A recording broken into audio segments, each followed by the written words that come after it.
Good afternoon, Cross Timbers. Today is Tuesday, October 28, 2014. This is Texan TV News from the Tarleton State University campus in Stephenville, Texas, and I'm Aimee Nash.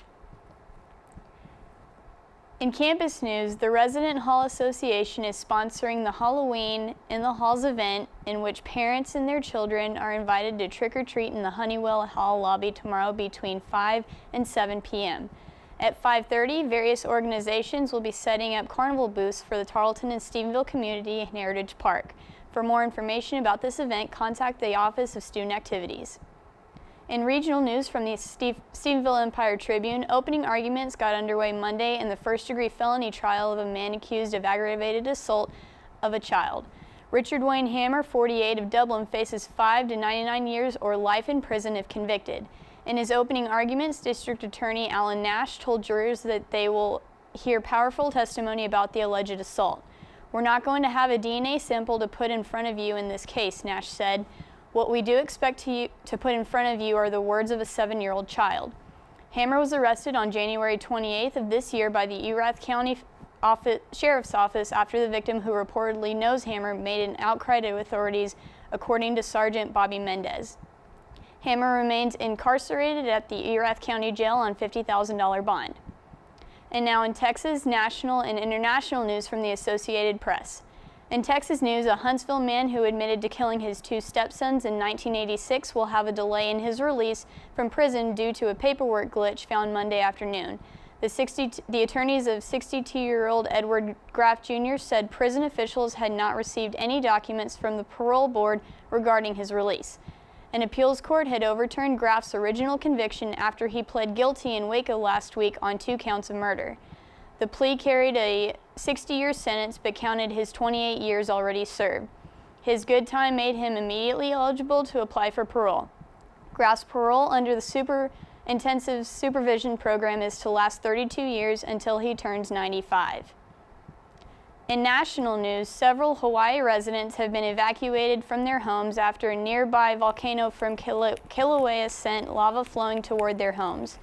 The flow is advancing at a speed of about 10 to 15 yards per hour and had moved about 275 yards from Sunday morning to Monday morning. Officials closed part of Pahoa Village Road to everyone except residents as the flow front continues to move closer. Those living downslope of the flow are under an evacuation advisory. Because lava could not change direction, any community in Puna is at risk.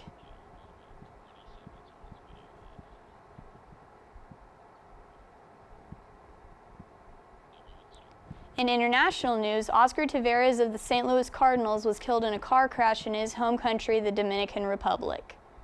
The family of St. Louis Cardinals outfielder Oscar Taveras is planning to hold his funeral Tuesday. Cardinals manager Mike Matheny and some teammates are expected to attend.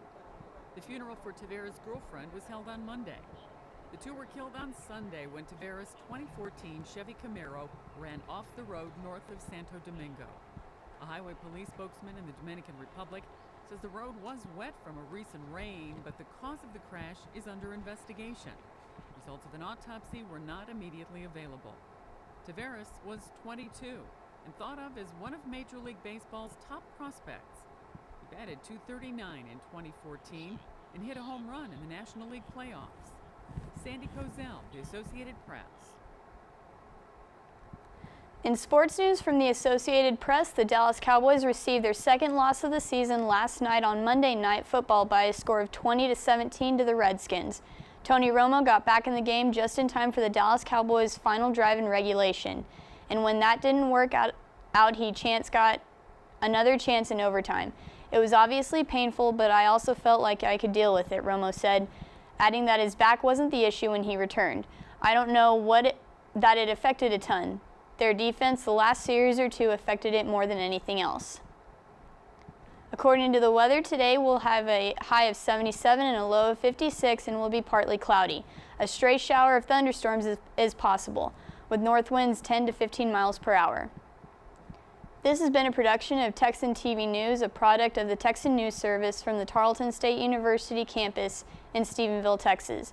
Tune in to Northland Cable Channel 9 on weekdays at 12:30 for each day's top stories and Wednesdays at 1 for the week's top stories in Spanish. You can follow the Texan News Service on Facebook and Twitter, and check out our website at www.texannews.net for all of your latest local, state, national, and international news, as well as all of your entertainment and sports updates and the live stream of Texan TV News. Today's broadcast was produced by Tasha King and Kevin Blake. I'm Aimee Nash. Have a wonderful day, Tarleton Texans.